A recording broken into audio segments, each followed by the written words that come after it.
Sejam todos muito bem-vindos ao Reflexões Possíveis, um podcast onde misturamos assuntos diversos livremente para entendermos um pouco mais sobre nós mesmos. Meu nome é Uriel Marques e vem comigo nessa.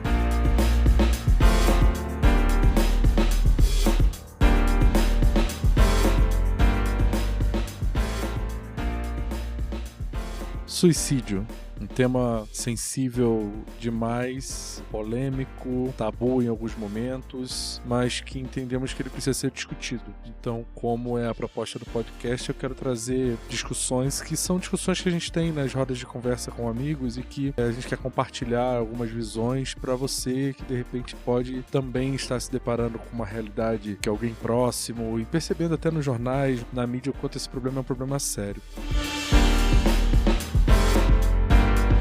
Antes de mais nada, eu quero dizer que eu sou espírita.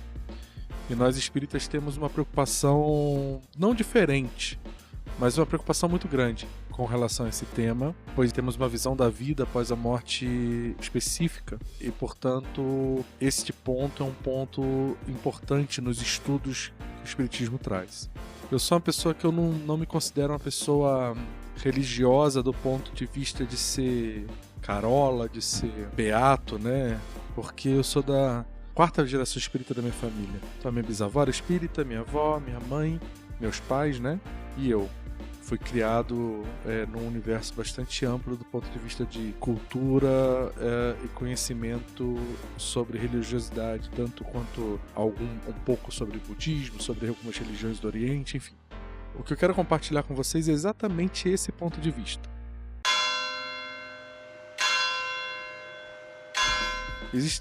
Eu ouvi 2 podcasts muito bons.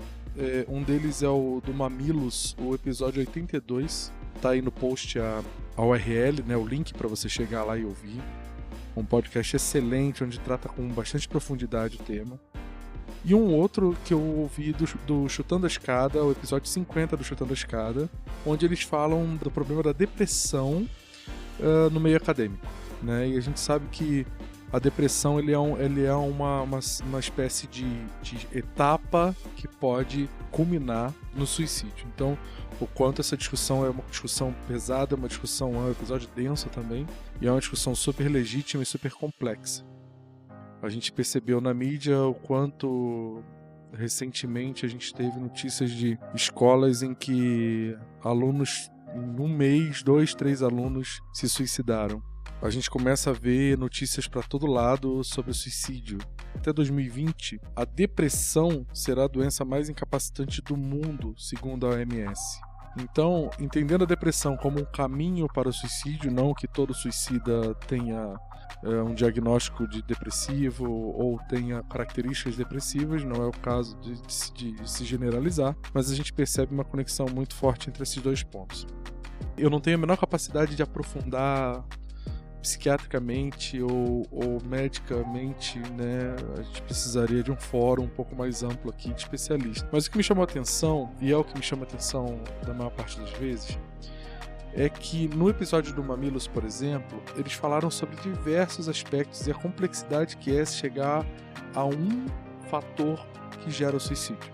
Não existe um fator, é um conjunto de fatores que vai culminar nesse ato. E dentre os vários aspectos levantados, os vários pontos de vista levantados, elas passam muito rapidamente sobre o aspecto religioso.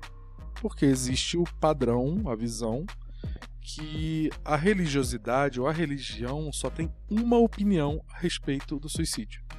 Que é pecado, que é o maior pecado do mundo, que se você cometer o suicídio você vai para o inferno e pronto, acabou. Então vamos discutir isto dentro do paradigma químico, psiquiátrico, social, diversos aspectos, mas não vamos discutir a religiosidade porque existe uma barreira. E como proposta do podcast, a ideia é não ter barreiras, é quebrar essas barreiras.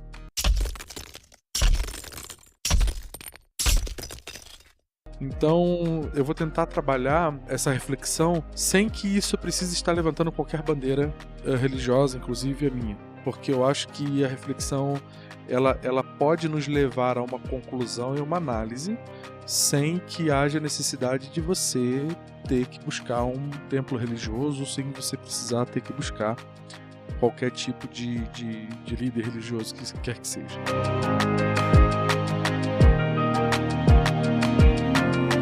Existe um ponto importante. Na ciência hoje, não há consenso sobre a nossa integralidade enquanto indivíduo.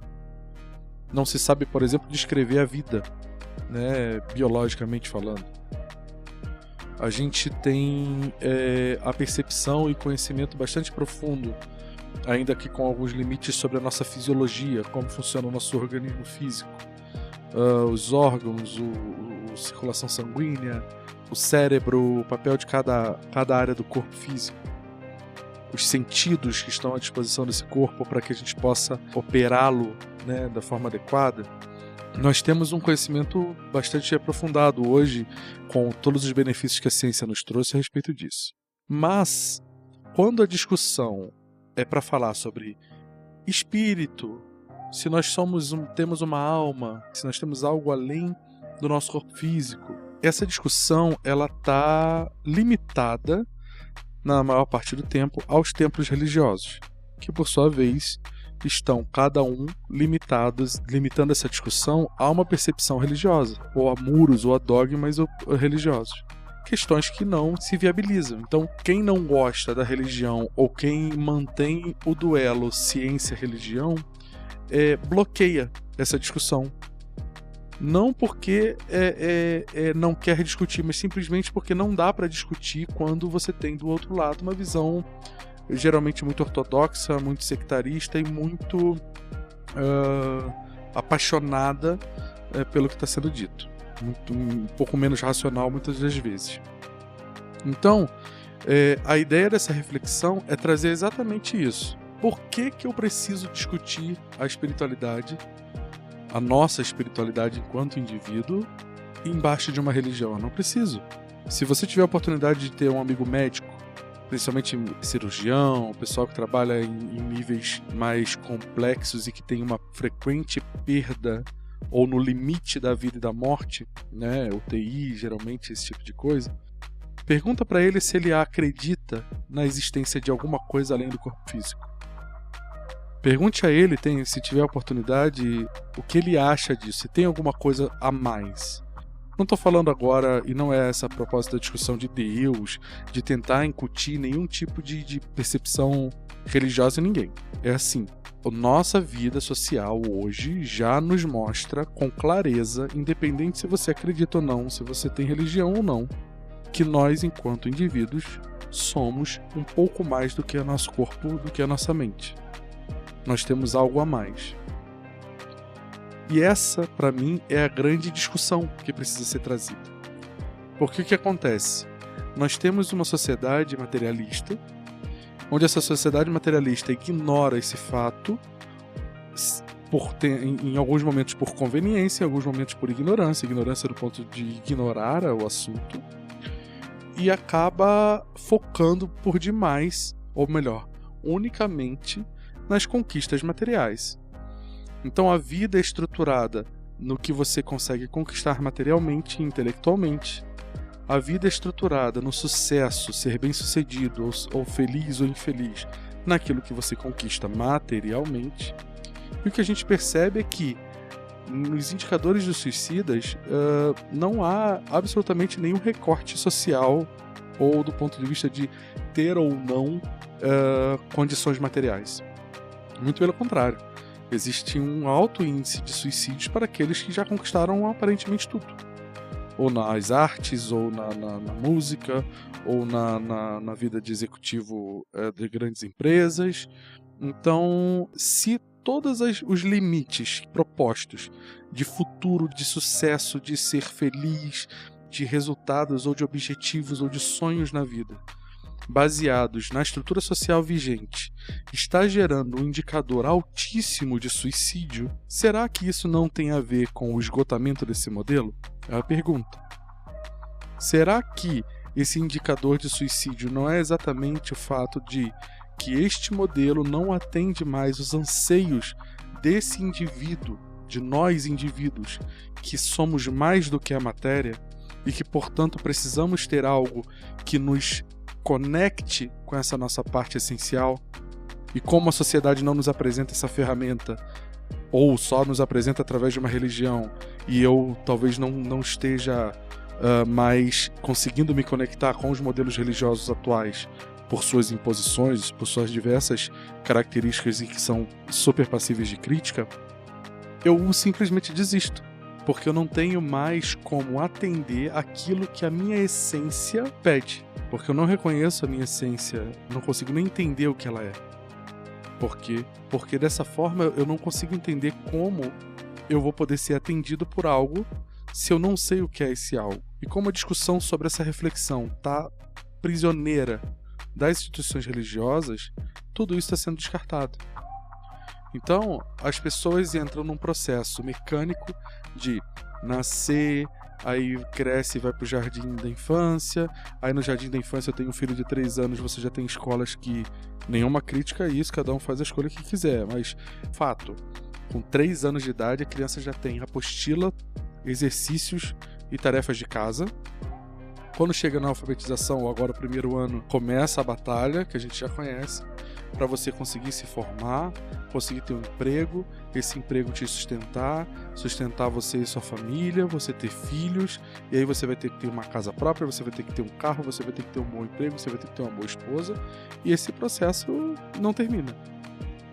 Aí você vai envelhecer, se você não foi muito bem economicamente na sua fase adulta, você pode envelhecer com um problema e, portanto, você fica paranoico enquanto adulto, porque você tem que guardar dinheiro, porque na hora que você ficar velho, você pode vir a ficar inválido, e a tua vida, e daqui a pouco você fica velho, se não morrer antes. Quando você fica velho, é esperar a morte, porque você já não consegue mais atender esse anseio materialista, e você se torna um estorvo ou um inútil social, como já ouvi de muita gente. E o que o espírito precisa?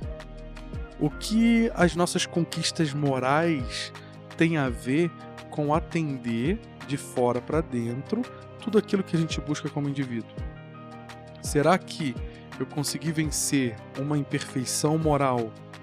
E eu tô tentando realmente retirar essa discussão da religiosidade. Você pode escolher qualquer líder religioso, qualquer um que fale a mesma coisa, porque todos falam a mesma coisa. Mas não precisa ser religioso para isso. Nós somos egoístas, nós somos orgulhosos, nós temos uma série de dificuldades no convívio social com nossos amigos, com a nossa família, e essas dificuldades são imperfeições morais. Então, toda vez que eu me deparo com uma dificuldade ou uma imperfeição dessa, o paradigma materialista vai me dizer: olha, você não precisa fazer nada. Desde que você seja bem-sucedido, que você conquiste as coisas que você precisa, que você escale socialmente, que você consiga conduzir a tua posição social para uma direção correta, ou melhor. Mas aí isso esgota. E daqui a pouco a pessoa fala: olha, independente das conquistas materiais que são legítimas e necessárias, que tal você também buscar formas de atender os teus anseios de busca para ser um indivíduo melhor moralmente? E aí, para que a gente não entre em discussões filosóficas, vamos colocar: melhor moralmente é aquela pessoa que consegue pensar além de si mesmo em suas escolhas. Então, em todo momento em que ele precisa fazer uma escolha, se ele precisa gerar algum dano a alguém nessa escolha, ele vai parar, refletir e tentar não causar esse dano. Tá? Eu estou tentando resumir bastante a ópera, né? Será que isso nos atenderia? Será que isso atenderia os anseios se a nossa sociedade tivesse construída sobre essa estrutura? Das pessoas que estão entrando... Porque o processo depressivo é um processo químico. Só que o processo químico não é a causa, ele é um efeito. Então a pessoa entra num processo complexo de luta pela vida, pela conquista material, e daí ela parte para uma visão de que se eu não trabalhar 20 horas por dia, eu não vou conquistar tudo aquilo que se espera de mim. Então eu vou começar a trabalhar 20 horas por dia. Aí eu vou no supermercado, que eu tenho que fazer compras, e comprar é o resultado do meu trabalho, adquirir coisas, eu vou comprar comida. E a comida está envenenada por N motivos, está com muito sal, com muito açúcar, ou com agrotóxico, ou ela é feita para ser rápida, porque eu não tenho muito tempo. Então eu estou estressando além do limite o meu organismo físico e a minha mente, estou alimentando o meu corpo com químicos que são nocivos, e é natural que o resultado disso é um processo químico desequilibrado em algum aspecto do corpo. N aspectos podem ser. O cérebro, os problemas químicos que podem gerar o diagnóstico de depressão, é um possível resultado desse conjunto. Então, o que acontece? A causa não está no desequilíbrio químico, está no teu comportamento. Então você vai tomar um remédio, mas você não vai conseguir passar a entender para reequilibrar a tua química, você não vai conseguir, porque a sociedade não te entrega essa possibilidade, entender que você precisa mudar a tua visão de mundo e o teu comportamento diante das conquistas do mundo para que você possa reequilibrar o teu corpo.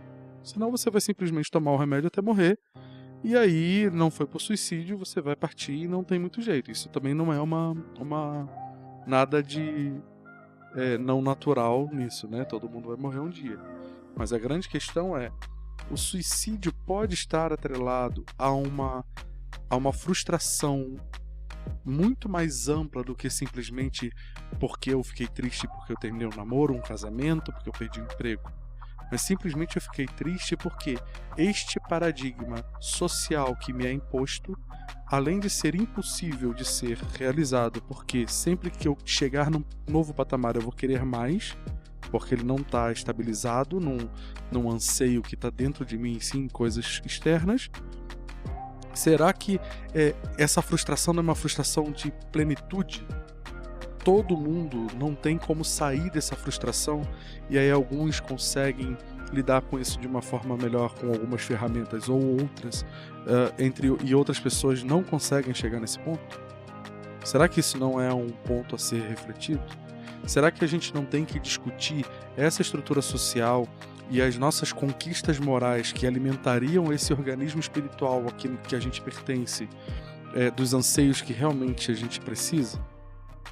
Porque não é simplesmente agora eu vou passar a colocar o dinheiro, as conquistas materiais num patamar outro e vou passar a trabalhar as conquistas morais e por aí eu vou ser pleno e feliz.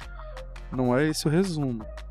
Mas é uma reflexão que é um start para que a gente possa entender que, poxa, será que não daria para a gente fazer um ajuste na minha vida? Eu vou fazer um ajuste na minha vida, onde eu vou ressignificar a posição que o sucesso material e as conquistas materiais me impelem, me impõem, versus a posição em que eu, como indivíduo, quero evoluir moralmente ou tratar de cuidar melhor dos outros que estão ao meu redor, de ser uma pessoa melhor, de ser um bom cidadão, de ser uma pessoa que busca se conectar com essa parte interior.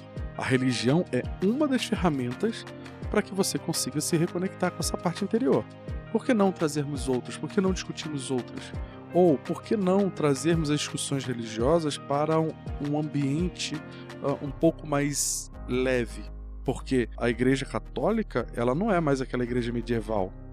Pelo menos em algum nível, a gente tem acesso a católicos que já estão trabalhando com posições muito interessantes do ponto de vista da forma de lidar com a sociedade e com o mundo. Os evangélicos é a mesma coisa. Se a gente achar que os evangélicos são só aqueles que estão na televisão, a gente vai alimentar um preconceito que não existe.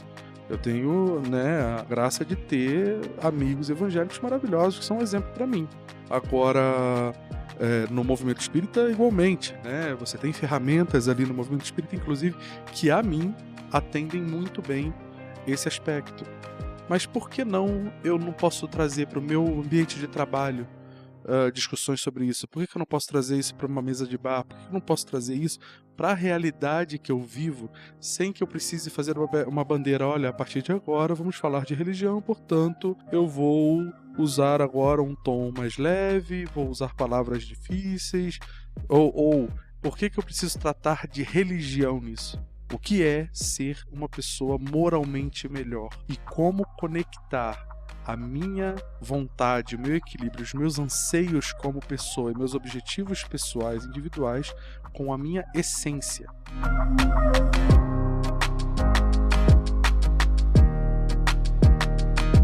Eu preciso reconhecer essa essência. Do que ela é feita, o que ela busca. Só que o dia a dia, a tribulação, não me deixa reconhecer isso. Eu tô o tempo todo com barulho, eu tô o tempo todo com ruído, eu tô o tempo todo com a cabeça mil. E aí você vai começar a ver, por exemplo, grandes discussões sobre a técnica de meditação. Você precisa ser budista para ser, ou zen budista, para reconhecer a meditação como uma ferramenta importante de reconhecimento do seu interior? Não precisa. Já tem empresas que promovem isso, já tem escolas que promovem isso. Então, você começa a desconectar a técnica, as ferramentas que estão disponíveis para que você se conecte com o seu interior e, portanto, te fortaleça para lidar principalmente com a frustração, tirando do templo religioso. Então, essa seria a grande proposta da reflexão. Por que a gente não pode discutir isso sem que seja uma discussão chata, religiosa, maluca, onde um está querendo dizer que Deus existe, o outro que não, e a ciência versus a religião? Por que isso? A gente não precisaria. Então você percebe, por exemplo, no Mamilos é um episódio muito bom e você percebe que foi com muita velocidade que se passou por esse ponto. E talvez esse seja o ponto, porque todo o resto é efeito, não é a causa.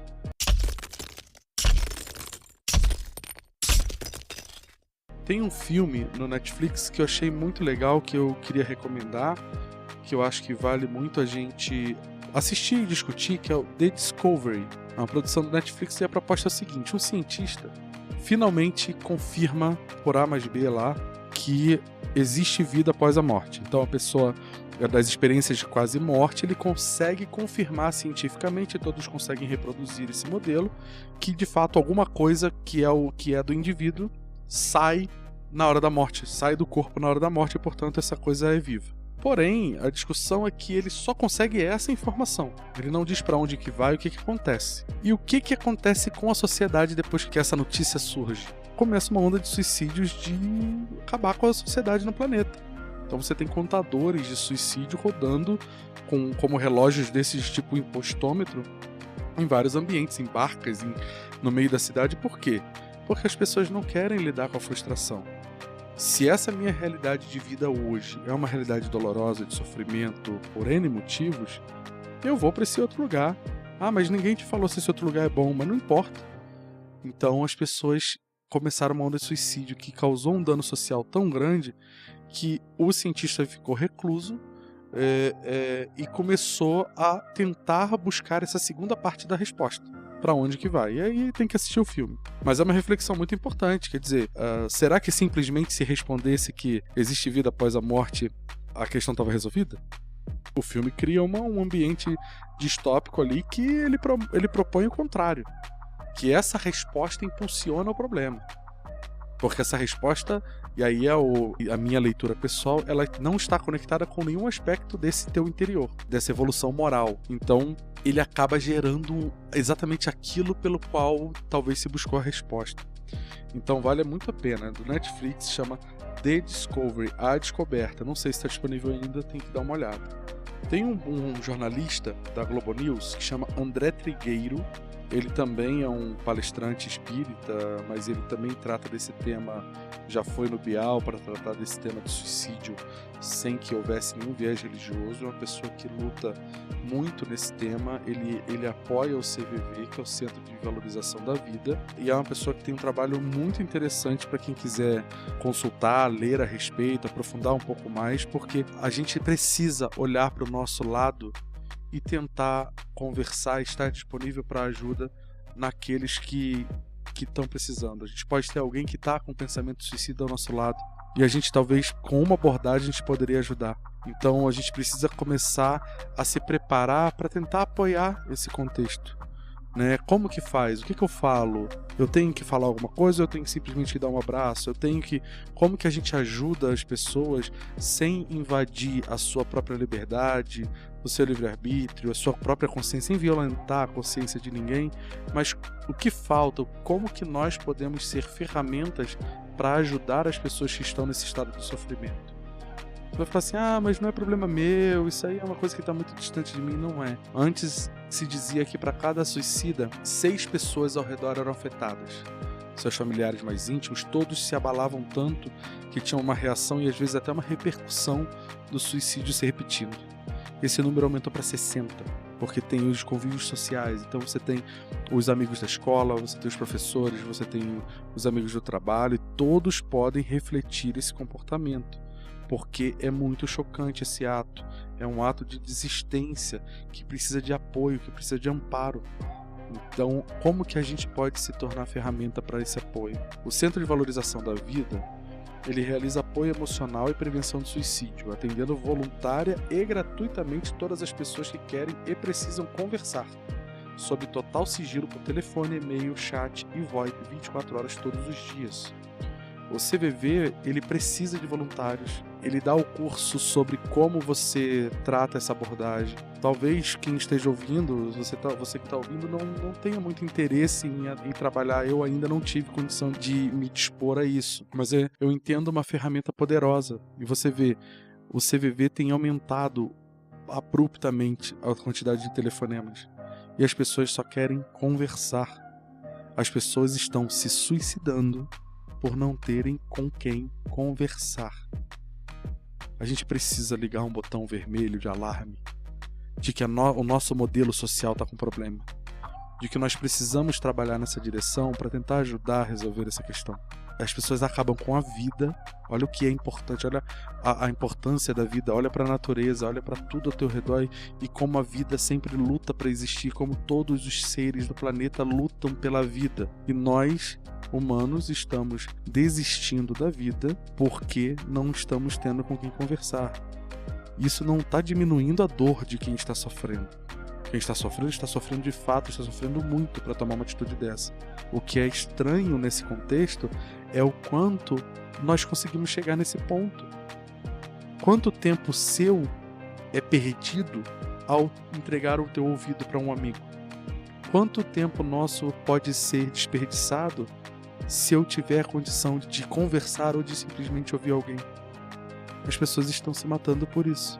Porque a condição emocional delas está tão complexa e tão cheia de dores e que ela não tem para onde extravasar isso e a pessoa desiste. Ela entende que a vida não tem como continuar naquela dor. E do ponto de vista dela, e não nos cabe aqui julgar qualquer tipo de julgamento a respeito, é uma dor imensa que quem está de fora jamais poderá entender, principalmente julgar. Então a gente não tem que trazer a discussão sobre a espiritualidade para uma discussão do âmbito céu, inferno, pecado, certo e errado, Deus. Não. A gente pode trabalhar com como que se conecta com a essência. Como que nós, como sociedade, podemos olhar para o lado e ajudar, ao invés de olhar para o lado e competir.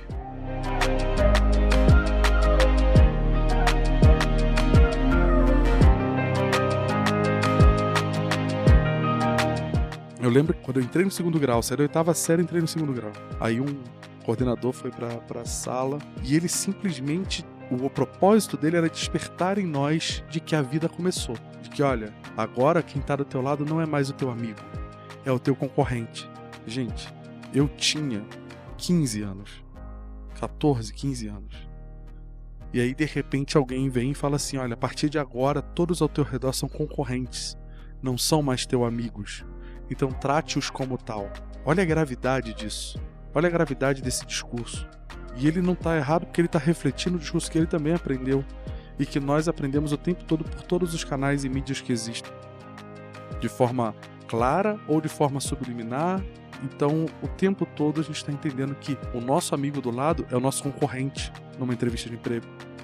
É o nosso concorrente no bem-sucedido. E as redes sociais vieram para tampar jogar concreto em cima desse problema ainda.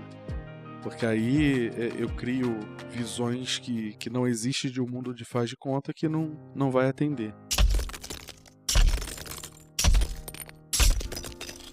Então, pessoal, é isso. É um convite que eu estou fazendo nessa reflexão para que a gente traga a discussão sobre como eu posso me dispor a ajudar alguém do meu lado, como que eu posso ouvir mais, como eu posso ser um pouco mais humano e colocar, a gente não está dizendo que a gente tem que largar tudo e que a vida material, as conquistas materiais são ruins, mas simplesmente eu tenho que repriorizar as coisas para que eu possa ter espaço, para que eu atenda os meus anseios enquanto um indivíduo que é além do corpo físico, é um espírito, e você acredite nisso ou não, já existe fato suficiente para que você, mesmo sendo ateu, já tenha no mínimo essa dúvida, como que eu atendo esses anseios? Porque se esses anseios são os anseios que nos sustentam de verdade, que é uma discussão possível, ou uma proposição possível, o paradigma materialista se esgota. E ele não nos atende. E aí eu tenho um acesso social à loucura e ao suicídio em níveis nunca antes vistos. Eu sei que é um assunto pesado, é um assunto complexo, eu nem de perto passei na profundidade que esse assunto tem, mas a proposta do podcast é ser um podcast mais curto, então deixo aí para você a reflexão. Se você gostou do tema, deixa aqui teu comentário, pode criticar à vontade. A ideia é que esse espaço seja um espaço, uma arena aberta e livre de conversa. Então, deixa teu depoimento, compartilha com teus amigos, mas pensa nisso. Eu posso continuar dentro do paradigma materialista, eu posso continuar entendendo o sucesso como as conquistas materiais, mas tem pessoas ao meu lado em que este contexto não atende. E essas pessoas precisam de ajuda, precisam de alguém para conversar, precisam que nós exercitemos o nosso lado mais humano. Será que a gente está pronto para ajudar? Vamos tentar, vamos parar um pouco para refletir, sem que isso precise passar por discussões religiosas, porque, para mim, os templos religiosos têm essa discussão. Dentro do meu movimento religioso, essa discussão é bastante produtiva, não há barreiras tão grandes quanto em algumas outras linhas religiosas, mas quem não gosta de religião e descarta a religião toda sem nem saber, precisa ter acesso a essa conversa, precisa também refletir sobre isso. Você não precisa ser religioso para tentar tratar a pessoa que está do seu lado um pouco melhor, para tentar entender que o nosso modelo social está com problema. E o suicídio ele é o resíduo disso. Tá? Então fica aí aquele abraço. Se você gostou, dá aquele like aí, deixa o teu comentário e vamos pensar no tema do nosso próximo episódio. Um grande abraço a todos, espero que vocês tenham gostado, e é isso aí. Tchau, tchau.